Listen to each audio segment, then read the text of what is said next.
Hello, everyone, and welcome to the sixth episode of the Masters with Harshith podcast. Today we have with us Sneha, who just graduated from her MSc degree at Columbia. Hello, Sneha. Welcome to this episode. Thank you for How are you, having me. Sneha? How's your weekend been? It's been good, busy, but it's been good. That's awesome. That's awesome. So, Sneha, what are you doing currently? Like, you just graduated from your degree. So, where are you working? What is that all about? Yeah. So I graduated in May, and I actually just started working. This was my first week at work, so it's been a little busy. But I am an operations program manager at Scale AI. Scale AI is a company that kind of is primarily in the space of data labeling and providing companies with high quality data for their machine learning and language models. So that's what I'm doing right now. And I'm on the customer operations side. So like really working with the clients, trying to figure out what quality means to them in terms of data. And it's, I think, especially harder for text data because there's a lot of subjectivity that's involved. So a lot of my job is kind of trying to figure out how to define quality, how to improve quality, and how to make sure that what we're giving the customer is what they expect. So yeah, that's what I'm doing now. It's been a week. So this is what I can say from a week, I guess. In a month's time, I'll have a better understanding of what it's about. That sounds like a lot of cutting edge stuff that you're doing. It sounds awesome. So, Sneha, how did you end up here? Like, what is your background? What did you study? And how's Columbia? Let's start off with how's Columbia? I really enjoyed Columbia because I came to Columbia straight out of my undergrad. And I did my undergrad is in computer science. I'll talk about Columbia, then we can go into my background before that. And for me, why I loved Columbia was because of the program I did was management science and engineering. It's basically a course between the Columbia Engineering School and the Columbia Business School. So for me, definitely the highlight of the program was being able to take courses from the Columbia Business School, actually sitting in classes with MBA students and actually learning from the business school professors. Because for me, a lot of things were very new. Was it was the first time I was learning a lot of things about strategy, about consulting, about like case studies. It's something I hadn't done before. So it taught me a lot about thinking of problems in a very different way, in a more practical way. Because I think coming from a tech background or a more like computer sciencey background, you learn a lot of theoretical stuff, but not a lot of actually applying it to like real business scenarios. And it's very different when you actually think about how everything works. So for me, that was definitely the highlight of the program. And I enjoyed all the courses that I took, and all the professors were really good. So definitely for me, that was the highlight of my experience at Columbia. Okay, I think that was good, a Hmm. lot of good stuff there. So we will dissect that in a bit. Yes. So what is your background? You told me that you did Yeah. your CS degree. So where did you do that Hmm. from, and how was that? Yeah. So I did my undergrad in computer science and engineering from NIT Trichy, which is in India, Tamil Nadu. That was from 2017 to 21. So I think the reason I kind of got into that program, I wouldn't say I necessarily knew that, oh my God, CS is a thing that I want to do. But, you're told that if you don't know what to do CS because it's going to open up a lot of opportunities. So that's kind of why I did it. But in hindsight, I think it definitely did teach me a lot because it taught me a lot about logical thinking, about how to like really approach problems. And I like math. I always like math. So that aspect of that being in computer science also kind of helped me enjoy the course. I learned a lot about programming and all of that. But I think during my undergrad and the internships that I did do, I kind of realized that I don't like software engineering is something not for me. So I did Hmm. internships when I was an undergrad I did like a data science internship. I did a software engineering internship at Goldman Sachs, and and a few other projects like courseworks in undergrad. And I think for me, I was like, yeah, it was a good learning experience working at like a big company, learning how things work. But I was like, okay, but I don't see myself kind of sitting and coding for 8 hours a day. It just something that didn't really excite me. I think I was it wasn't something that was going to motivate me to like be at it for a very long time. So I knew kind of I wanted to make the switch, and that was the time when a lot of MIMs, MEMs, these kind of programs were like blowing up, and a lot of people were doing it. So that's kind of what got me into like looking into the programs. A lot of seniors from my college also had applied and come to these programs. So that kind of also gave me like kind of introduced me to the existence of these kind of programs. And yeah, I think from there I did my research, spoke to students who were already there, and try to figure it out. Great. I think a lot of what you said was something I could really resonate with. Yeah. So I did computer science just because Mhm. I heard that would open Yeah. up a lot of opportunities. And Yeah. fortunately for me, I liked it. So I'm That's sticking good. around. Yeah. And yeah, so that's Yeah. awesome. That's awesome. So, Sneha, when you're talking, you were mentioning about MEM, right? So Yeah. is there a difference between a typical MEM and like the MSc degree, or are they just the same thing? So from what my research that I did like before applying, I think there are definitely some similarities, but also some differences. Mm-hmm. From about the MSc program at Columbia, especially, I can say that we do take some more technical courses, like from the OR department, the Operations Research Department. So there's a lot Mm-hmm. of probability, optimization, stochastics, and these are like core courses. So we have to do it. Got But it. I think at some of the MEMs, you kind of don't have to do like these math heavy or quant heavy courses, but can kind Mm-hmm. of tailor your degree to have more like consulting courses or product courses. So I Mm-hmm. think that's kind of primarily what the difference is, at least what I was able to see. And that's also why I chose the MSc program, was because even though I knew I didn't want to do software engineering, but I still did kind of like working with data, working like doing With tech or analysis. Yeah, with tech. I mm-hmm. think SQL was something that I definitely enjoyed doing. And I saw myself kind of being in an environment where it's not like I want to let go of tech entirely, but I don't want that to be like the only part of my job. So I personally chose the program that was slightly more technical because I still wanted to kind of, learn more about it, improve my skills in that area as well. So I think those would be the differences. But yeah, I didn't apply to those many MEM programs actually. So when I was applying, I applied to MSc and I also applied to like business analytics, data science Mm-hmm. programs. So that was kind of also what I was looking for. Okay, I think that's a great segue to the next question. So, where all did you apply, and like, what was your rationale, and what was your dream Yeah. school, and how did that go? So I applied to 7 places, Mm-hmm. and all of them were in the US. So I think my dream school was honestly Columbia because I was very, very interested in the program. But I also Mm-hmm. applied at for the MSc program, I applied at Stanford. I applied to UC Berkeley. They also have a management science and engineering Oh, program. interesting. Okay, It's actually that's a 1-year program, which was kind of why I wasn't very keen up, interested right? in it, but I still did apply. Mm-hmm. Then I applied to UT Austin's business analytics program. That's Mm-hmm. also a 1-year program. That's 4. Then CMU's I forget what it's called. I think it's the MISM. I think Yes, that's what. yes. Yeah, We One of our yeah. speakers was doing that too. Okay, yeah. So Yeah, I yeah. applied to that one. That was Okay, 5. Then I applied to Cornell's MEM, okay. and I also applied to. There's one more. I applied to Dartmouth, USC. MU? Okay, No, I got it. actually didn't apply to Dartmouth, Okay, surprisingly. But yeah, got I didn't. So yeah, so those were the 7 that I applied to. I got it. Right. into all of them except Stanford's management science Yes, program. yes. That is. Yeah. Yeah, I know, I know. So I think finally for me it came down to choosing between UC Berkeley's management science and engineering program Mm-hmm. versus Columbia's. And kind of the reason why I chose Columbia's over UC Berkeley's was because that was just like a 10-month program. So as soon as I Mm-hmm. joined the program, I would have to start looking for full-time jobs. Mm. Whereas at Columbia, I would have the opportunity to do an internship, which is something I really wanted because I wasn't like entirely sure that, okay, this is what I want to get into. So I wanted some more time to like explore the different areas, see, like do an internship and like figure out if that's something I like or don't like. Because if it's something I don't like, then I know what not to look for.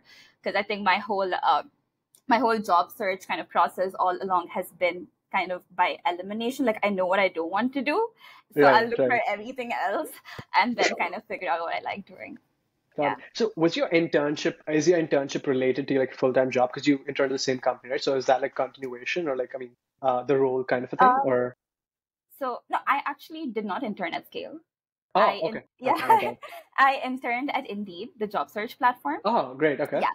So at Indeed, I was a product strategist. So over there, my job was, if I have to compare the two, I think there my job was more on an individual level. I think Mm-hmm.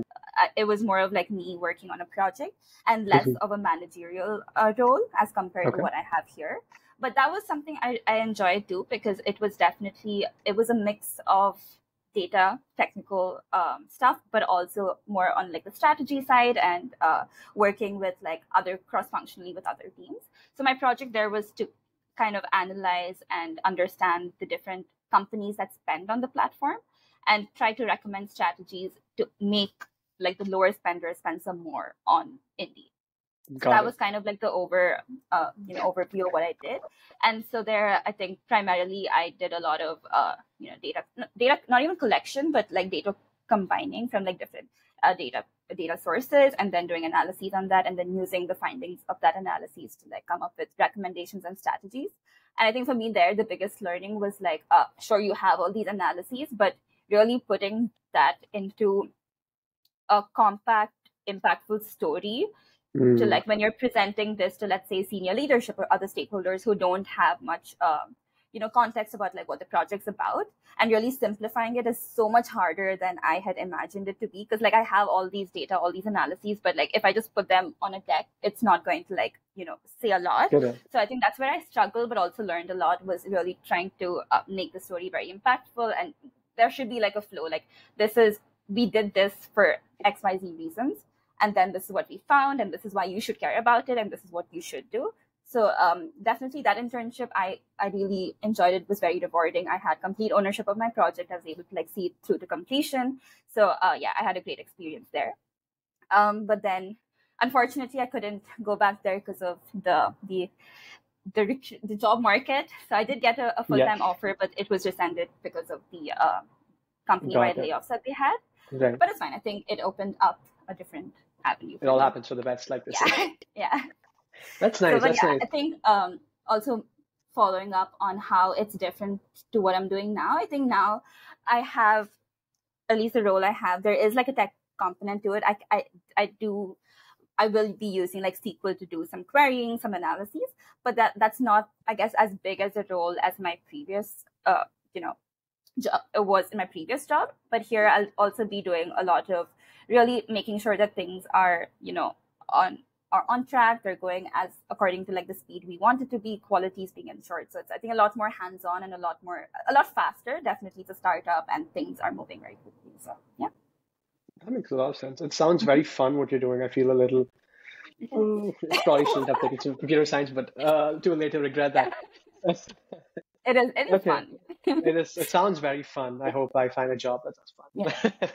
Okay. Right. So moving on, so do you think, Sneha, your like Columbia at any point helped you get your internship or your job? Because a lot of times when I talk to students who want to come abroad, right, come to the US, I tell them like, you've got to pick a university that has a good brand, a good reputation. It's got to be in a good city so that, employers are around. So do you think Columbia actually helped you get any of these roles through a career fair or through a referral or something like that? Yeah, definitely. I think that was kind of, when I was applying for my master's, one condition was I want the college to be in a city.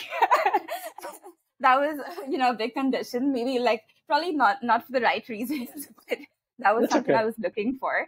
But yeah, definitely. I think being in Columbia and being in New York helped me a lot. So to start off with, I think I would like to speak about the operations consulting program that Columbia's Management Science and Engineering program offers. So this is a year-long like internship kind of experience, where as a group of 8 to 9 student consultants, you work with 2 to 3 startups in different fields, and you get on with them to kind of solve a problem that they're facing at the moment. And these projects can be in a wide variety of topics. So when my operations consulting projects were, one was in like the strategy consulting field, another was more in like data operations and actually using that data to like drive strategies. It's very similar to actually what my project at Indeed was. And the third one was like a market research and coming up with like marketing ideas for the company to help with their product launch. So for me, I think I really liked the experience because it was my first time working with startups, first off. It was also my first time kind of getting into the field of consulting, which I think it's like, buzzwords that everybody hears about before, you actually come to Columbia, because everybody who's coming to MSE, MEM want to do either consulting, product, maybe data, or, something along those lines. So I was very curious to like really see what it's about. See what consulting is about, and having that firsthand experience helped me a lot. It helps a lot with time management for sure, because you're coming into Columbia, you're already busy with courses, internship search, and everything else. Right. And just having this on the side, it's quite demanding. Like it's definitely Yeah. you have four courses, and this is on top of the four courses, or is this like a fourth course's alternative or something, So or in how the does this? first semester, it's one of the fourth course. So in the Hmm. first semester, we do four courses. One of it is operations consulting. But in your second semester, you still have to do four courses, but the operations consulting still continues. So you're essentially doing five courses in your second semester. Crazy. And funnily for us, I felt like the work kind of got a lot more in the second semester because like your first semester you're like getting to know the client, kind of just Right. understanding what the project's about and getting like kind of up to date with what's happening, but then like the actual work starts in your Second second semester. semester, so that semester gets like really busy. But yeah, so it is counted for credits, but only as one course, not as two courses. So do you Yeah. work with all the three companies simultaneously, or is it like one semester, one company? So it's all three simultaneously. So you're onboarding with the three clients at the same time. Okay. But yeah, I think it you decide kind of how you want to distribute roles and responsibilities amongst team members. Like maybe Okay. somebody is doing like a lot more for one company versus another.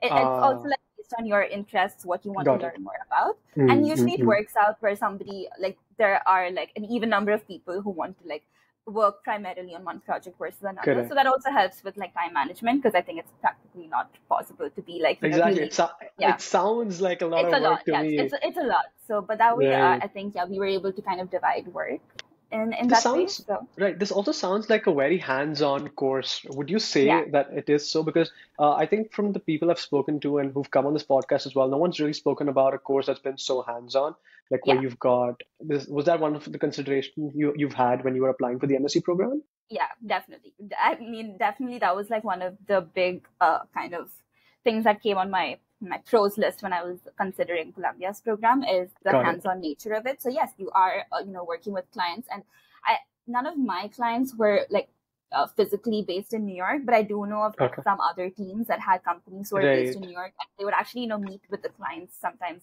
in person or visit them on site. So definitely a very hands-on experience. Like we would typically meet with our clients once a week or in some cases once in 2 weeks.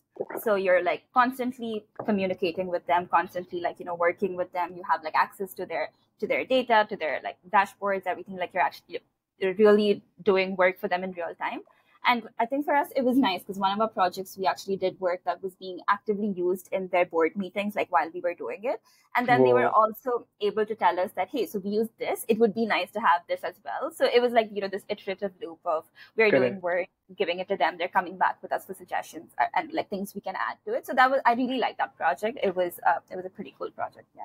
That sounds nice and interesting. Okay, Yeah. so to add on to that, have you seen Sneha like when people students intern with these Yeah. companies, I mean like they do this project, have they converted them into like internships or full-time opportunities? Is that something that happens? Yeah, it has happened. I think there have been quite a few cases where the companies you're working for as a part of Hmm. operations consulting, you can either intern with them. I do know people who have continued their summer internship with them. And I also Right. know people who have joined them full time after, graduating from Columbia. So definitely the connections you make there are really helpful. And I think Got it. even if they don't have like, let's say, an opening for you, it's very valuable having those connections because they might have somebody they know that's hiring Correct. for like a role that you're interested in, and they'll always be happy to make that introduction. So Right. definitely, yes, I have seen people make leverage these relationships that were formed. So Absolutely. that's very nice as well because I think in this job market, especially in the US, it's very Hmm. important to make Correct. those connections. And yeah, I think also you were asking me about being in New York, how it helped me with respect to like connecting with people. So surely for my I would say my full time job like search process, connecting with people and getting referrals helped a lot. So when I was interning, like when I was looking for internships, I think the cold application process surprisingly did work well for me. I Whatever interview calls I got were through cold applications. But when I was applying for full-time jobs, I think also because the market was a lot different, that process really wasn't working. Like I was applying to so many jobs every day, but then I would never hear back from them or hear back with a rejection. And I think 75% to 80% of the interview calls that I got were through referrals. So yeah, I Got think it. and being in Colombia, you have a lot of people who are working in New York itself, and a lot of people across many different companies, and it's in a lot of cases, they're very helpful. They're very responsive. They will get back to you and they will help make an introduction. And yeah, so I think being, and New York, I guess, is a place where you can also find opportunities in almost every field. So it's not like you're restricted to one thing or another. And especially for Correct. MSE, if you don't want to do, I guess, for software engineering and like the dev field, maybe the West Coast is better. But I think for consulting, finance, for operations and product, New York is a great place to be in. So I think, yeah, making use of those connections was very useful for me. In terms of what Columbia helped with,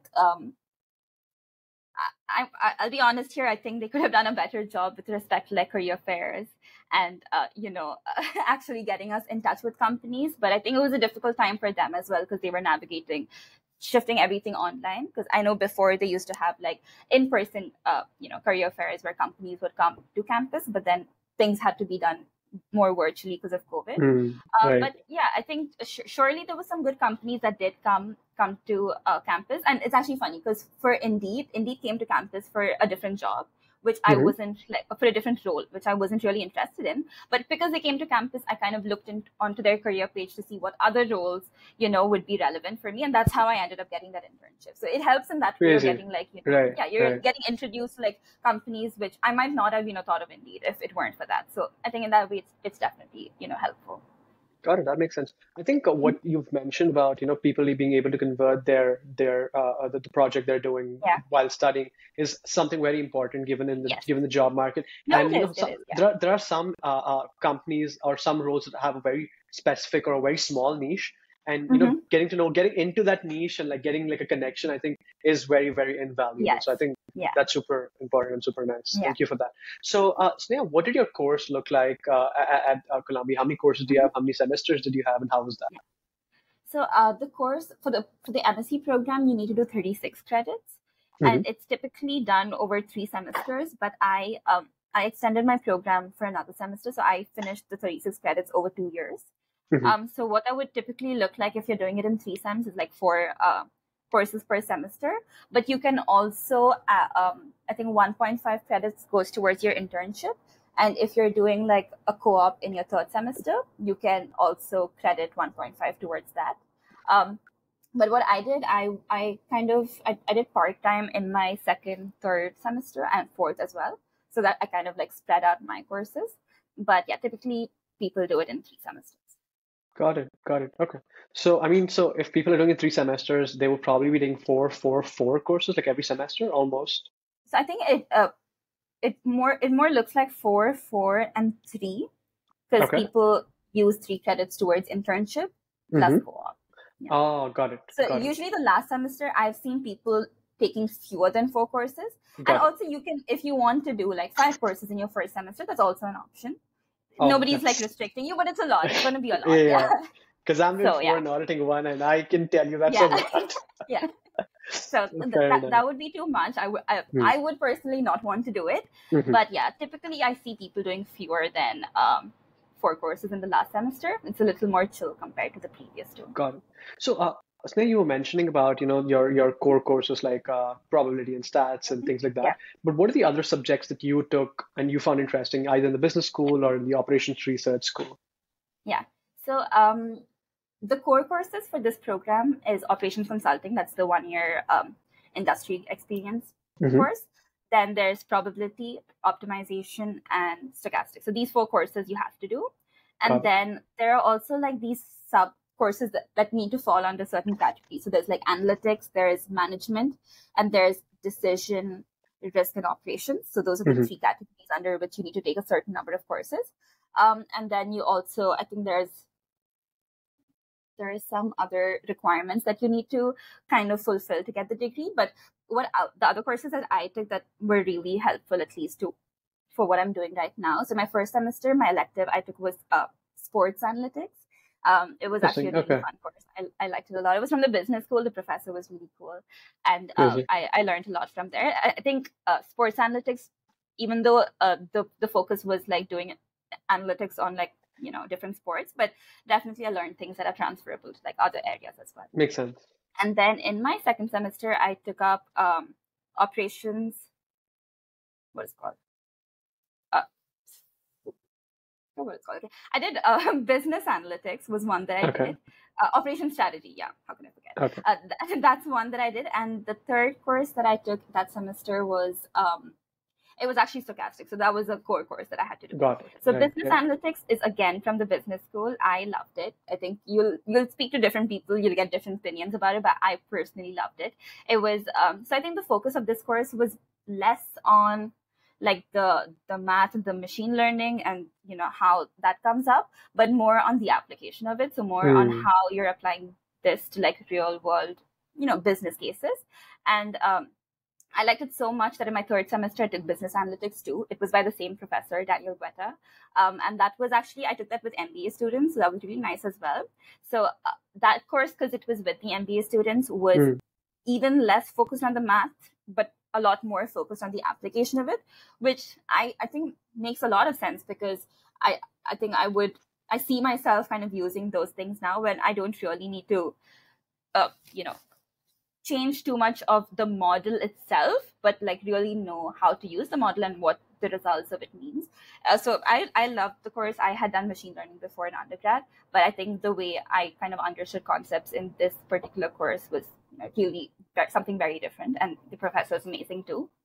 And then in my third course, I also did service operations management, which is by the same professor who teaches operations strategy, Medani Singh. He's amazing. I highly recommend taking his courses if you're going to Columbia, one of the best professors I have ever had. So those are like course-based classes where you're, case-based classes where you're like reading cases every week. And also it was my kind of first, like, that was my first introduction to strategy consulting and what those things mean. And my biggest takeaway from both the courses was really how to think about problems. Like, because when you look at a problem, I think before the courses I would be like, yeah, it might be because of this or because of that. But then once you do it, it's like, oh, it's so much bigger than just as easy as you think it is. Like, it might be like a very small thing, but there are like so many layers and so much depth to it that I would not have been able to like really look at a problem that way had I not done these courses. And another course that I took in my third semester was game theoretic game theoretic business strategy. Hmm. That was a nice course too. It was a lot of game theory, but how you're actually applying it to like different. Even that was a case-based class, applying it to different, cases. So that was a nice course as well. That was also from the business school. And then in my last semester, I did managing tech innovation. That was from the engineering school. It was a good course. It was a lot about how startups are formed. How, like, if you literally, the project we did was coming up with a startup.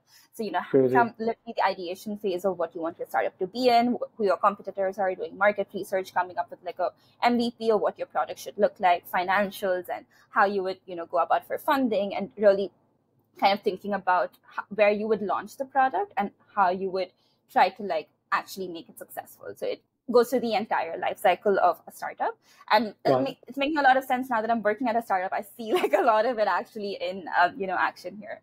And Right. another course I did was it was behavioral economics and decision making. That was my last Hmm. semester as well, and that was from the business school. I really enjoyed it. It was a lot about how how companies make use of basically how they, it could be good and bad, but how they try to, I wouldn't say manipulate, but really go into how people think in order Right. to like market their products, Nudging or in them. order, yeah, exactly, nudging them. That was Nudging. a big, Yes. part of Yeah. it, and how like you fall prey to it and you don't Hmm. realize yourself. But like Right. in class, we would all be like, yeah, like you you're studying it, but then I would come back home and I'll be on this website looking for something. I'm like, oh, look at the discount. It's like so much lesser when I know that they're doing that Right. intentionally to get me. But Right. yeah. Right. Got So it. yeah, those Right. were I my think. courses.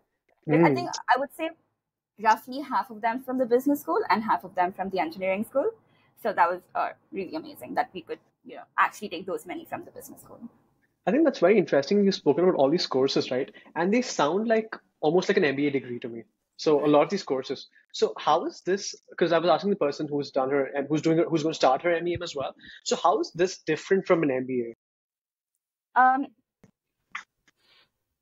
it is, I think for me, like the differences that I see from like the MSc program and Hmm. the MBA is that I think the MSc program is more catered towards people who are early in their career or who are straight out of undergrad, like those Hmm. folks with less work experience. And the MBA kind of is obviously catered for people with who have at least 3 years of work experience. And I think another key difference is that in the MSc program, there are these core like tech courses, or not even tech courses, like these quant heavy courses that you have to do. But Hmm. on the other hand, in the MBA program, that's not the case. It's I think a lot more courses based on strategy, based on operations, based on like I think supply chain. It depends on what you choose. But and I think apart from that, the big difference is that the MBA is like a 2 year program, whereas the MSc is a One one and and a a half. half year program. Got it. And yeah, actually the MSc, so we get our degree from the engineering school, even though we do take classes with the business school, but our Hmm. final master's is uh, from the engineering school. And yeah, I guess apart from that, they so the MBA program at Columbia, they also have access, like their career department is different, and Hmm. the way recruitment works for them is also very different as compared to how it works for us. But yeah, I think the biggest overlap is that we do get to take courses that they take, and sometimes all of the courses are also not open to us. There are like a list of courses that are like pre-approved to be taken Hmm. by the MSc students, but you can always kind of ask for permissions, ask for special permissions, like write the professor an email and get onto the course. But yeah, I think those are the big differences. Got it. So, Sneha, how did your class look like? How many students were there? What was their background? What was like the work experience, like Mhm. candidates like? What was it like? So in MSc, I think we had roughly 100 people, 100 students. And with respect to work experience, it, there were people like all across the spectrum. There were Hmm. people who had no work experience, came straight from undergrad. That was me. I mean, and a couple of others as well. And then you had people with like 1 to 2 years of work experience. You had a couple of folks with like 3 years of work experience, but then you also had people who had like 5 to 6 years of work experience. And I think Interesting. there was one person who had like I think 10 years of work experience. So Oh, yeah, crazy. yeah. So That is it's a like very diverse cohort. yeah. So it's like you'll find people with like, and they all come from very different backgrounds. Got it. I want to say most of them are engineers, Hmm. like as in their undergrad was in an engineering field. Hmm. That was probably, I would say, yeah, majority of the students come from an engineering background. But with respect to like the industries and the type of work they've done, it's very different. I wouldn't say like there are people who did like a CS undergrad, there are people who did mechanical, there are people who did chemical, so it's everywhere. Got it. So, Sneha, what are the outcomes, like the career outcomes one can expect from an MSc degree? So I understood how diverse the subjects are. There are a lot of business programs, there are a lot of technical, program subjects as well. So how do you, what are the career outcomes that one can do after doing an MSc degree? Yeah. So I think what a lot of people end up doing after the program is people get into consulting, strategy consulting, or tech consulting. People also get into product. It could be an APM program or a product, management role. Or people also do. I've seen people do like data science, or like data analytics, business analytics, those kind of roles as well. And then I think there are also people who get into like more niche spaces like supply chain. And like, if they really know what they want to be doing, if that's the field that they want to get into.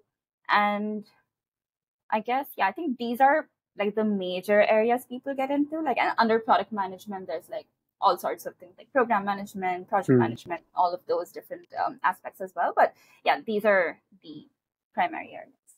So Yeah. when it comes to consulting, right, in India at least, usually the way it works is only MBA kids, like usually the MBA kids are the ones who go and move into Yeah. consulting. So is there no barrier like that over here in the US? So do people straight out of MSc also end up in the similar role of consultant as the regular MBA students, or how does that work? So, no, I think so.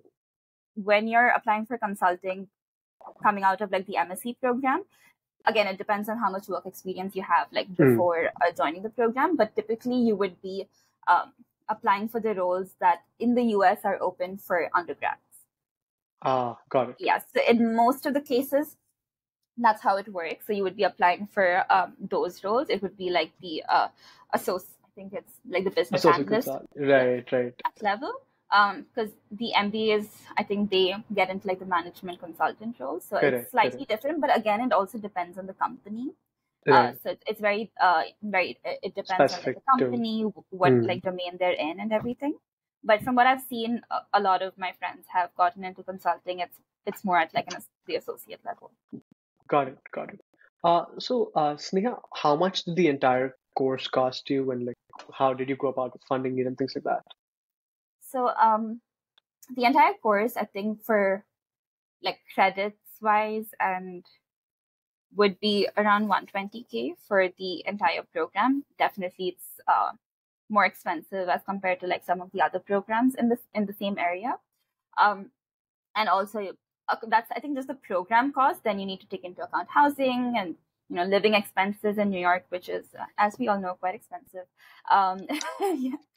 So I think I guess housing would be on average you're spending what 1,500 a month ish with housing. Yes, very, very, almost a little on the lower end, but yes, almost there. Yes, So 1,500 times 12, and then there's food and all of that. So yeah, I right. guess it, it, So it the adds up. 120 number includes that, right? No, so 120 is just for the course, Okay, okay, the tuition. Yeah, the tuition.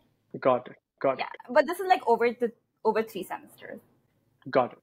Yeah, Cool, yeah. cool. Yeah, I think it's like Uh, 110 to 120. Got it. Yeah. So, Sneha, like if you look at your history, your story, right? So, what exactly, did you do anything differently in your undergrad that you think helped you move in this direction, like compared to your other peers who were like doing an MSCS or like who were in the software engineering field, and like did that help you through when you were planning out your application? What was it like? Um, I think honestly, from all my experiences that I've had, I wouldn't change anything just because. Um, so when I did like my data science internship, I think I liked it. So I knew that okay, that's something that I can do.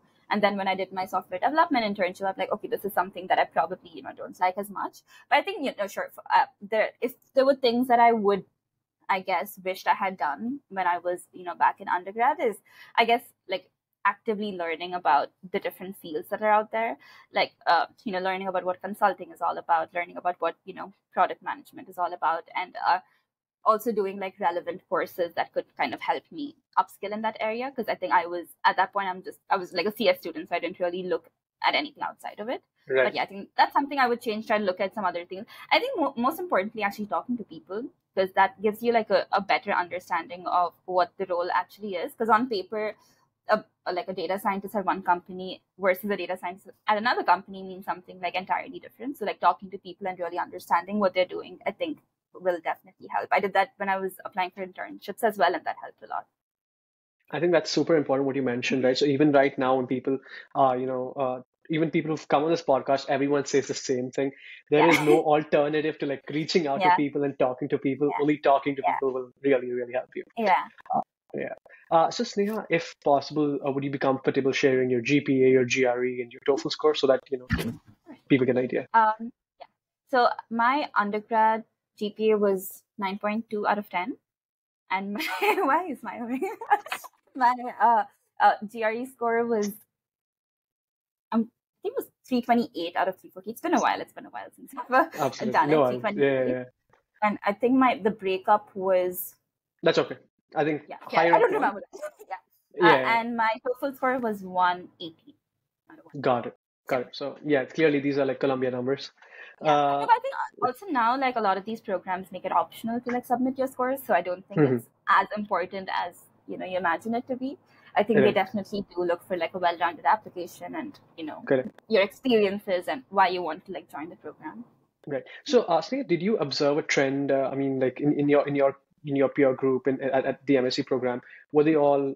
Did you see a pattern that was there by any chance, or did you have a chance to look In at that terms, maybe in terms of GPA or um, something of that sort? not that I know of, but Hmm. I think yes, having a good GPA is important, but honestly, I don't think it's the only thing that they look at. Got it. Because very diverse people. Like I know people who come from like like different undergrad colleges, different like backgrounds, different degrees that they did. So I don't think it necessarily is that important. But I guess if you're coming straight out of undergrad, it might be a little more important just because you don't have work experience. But if you Right. do have work experience, I'm sure like it It it plays a weighs role down. too. Like, it's not that important because your work is kind of speaking for your actual skills. Got Yeah. it. So what is your idea about the importance of the SOP and the whole application process? How do you look Yeah, at I it? think it's important. I think, yeah, definitely your SOP is very important. It's pretty much what you're like selling yourself there, right? You're talking to them about why you want to like join the program. So yeah, I think working on your SOP is something that I did in many iterations. Like, I would write one draft and then come back to it a few days later with a fresh pair of eyes and go through it, and then give it to as many people as you can, have them read it, and like give some suggestions. So my sister was already here doing her master's and PhD, so she helped a lot with my application process. She helped me with editing my SOP, my resume, and all of that. But yeah, and I think what's also important is tailoring it to the college you're applying to, because if I remember correctly, Columbia had a pretty strict word limit in terms of SOP. It wasn't the 1,000 words that is typical for other colleges. I think it was 250 or 500. I'm not sure if Oh, it was the same for you. MSCS was 1,000. So 1,000, okay. fortunately, Because I yeah. think for us it was definitely lower, because I remember like Okay. struggling to kind of fit that guideline. But Right, I know like right. other places have like 500 at some of the colleges. So like I Mm. started off writing my 1,000 word SOP, like The the one master which is draft as kind of thing. detailed as possible, and Mm. then kind of taking parts from there, like cutting down on things that aren't very important. So I think mine had, my initial paragraph was kind of just about the overarching statement, my personal statement, and then Right. I spoke about my undergraduate experience, and then I went into like my internship experiences, and then finally I spoke about my other, outside of academics, my co-curricular activities, my leadership experiences, and all of that I had. And finally it was more like kind of tailored to why Columbia, why I want to join this program, etc. Yeah. That makes a lot of sense. Mhm. Thank you, Sneha. So I think when you were talking about, giving a break in your SOP, Yeah. like when you're writing the SOP, I think I could relate a lot because there Yeah. was a point. So I started my SOP very early on. I started Yeah. somewhere around January. Yeah. So to apply like in November. So there was Yeah. a month I took. I think it's similar to what a writer's block Yeah. is because No, you're it you're is. I writing it, you're know. writing it, you're writing it. So you're like, there Yeah. cannot be anything that I can do Yeah. differently anymore. For sure. So Definitely. yeah. And it's very important, like you said, pass it on to more people. You will Hmm. get good Yeah. feedback that you would have not considered or someone Yeah. else would not consider. What is especially important is send it out to people who are currently in that program Oh, yeah. because Yeah. they will know what the university is looking for, and they will know. So in speeches or when professors talk, you know what the university Yeah. is looking for or what they're Yeah. aiming for. So Yeah. tailoring your application that way is super super helpful. So Sneha, one last question before we close up. So is there any tip that you want to give to everyone who's applying for the Columbia MSc program? Because I personally know a couple of friends who are right now, so this would be super Yeah. helpful for everyone. Actually, I want to start off with talking about the SOP itself. Like, I Mhm. feel like when you're writing the SOP, it can be very overwhelming because there are so many like resources out there telling you to do this, to do that, don't do this, don't do that. But I think at the end of the day, like, you should make sure that whatever you've written is, it's like your own work, and it's something that you actually thought about before writing it. So even if it doesn't follow all the like whatever gold standards that people say you need to follow, as long as you know that it's authentic and it's actually like you're passionate about the college that you want to join, I think that will go a long way. And it's not necessary to like really follow any specific template, just making sure that it kind of captures everything, everything that you've done up until that point. And I think for the Columbia's program, they also have a video interview as a Interesting. part of Okay. the application. So that's another area where you can like really speak about your different experiences, because as the word limit is a little restricting for the program, that's a great opportunity to like say things that you might not have covered in your application. And then apart from that, I think references will play a big role. Make sure you get references from uh, if you're working, from professors and also your manager at work, but also otherwise from your internships. Just try to make it as diverse as possible, so there are like people talking about your skills in different areas. And I think apart from that, the MSc program has an early deadline, and there's like a later deadline, I think. I might be wrong, Okay. but So you've if got two there's an deadlines, early right? if there's an early deadline, try to apply by it so that Hmm. you're in the queue faster. And I think just make sure make sure like your resume is up to date, has everything. But yeah, you'll be fine. Yeah, just send in I think yeah, don't try to finish your application like 2 hours Last minute. before the deadline. Yeah, don't do Yes, yes, that. absolutely. Yeah, that's one thing keep telling people. So Yeah. even though a lot of universities don't accept it or probably don't accept it, Mhm. I'm not sure if they actually do it. I've Yeah. seen the acceptance rate is higher when you apply much earlier on, even though the It is, and deadline's far off. yeah. Yeah, And you just avoid like making small mistakes that you just correct. wouldn't want to. So yeah, Right. be done with it quickly. It's good for you, good for your mental health. Absolutely, absolutely. Absolutely. I think that was a very, very good conversation, Yeah. Sneha. Thank you. A lot of insight into the program, I would say. Mhm. So anyone who wants to actually consider the MSc program in Columbia, one watch, and then they do not actually have to go through the whole website. They know what expect, what courses to expect. This was super helpful. Thanks a lot, Sneha. Thank you so Yes, and you much. can, if anybody is looking to get into the program, feel free to reach out to me on LinkedIn, and I will try to help Yep. because I I'm going to know. drop your LinkedIn Yes, you in the should. in the in Yeah, the in the description so people yeah. can reach out. So I know how Yeah. frustrating it is when you're reaching out, nobody's responding. So Correct. yeah, Correct. I'll try to help. Awesome, awesome. Thank you, Sneha. And thank you, everyone who's tuned into this episode. If you want to know more about the entire process of applying for your master's, check out the other episodes. And you can also get a link to my masterclass by filling in the Google form in the description. So that was it for today. Thank you and have a great week.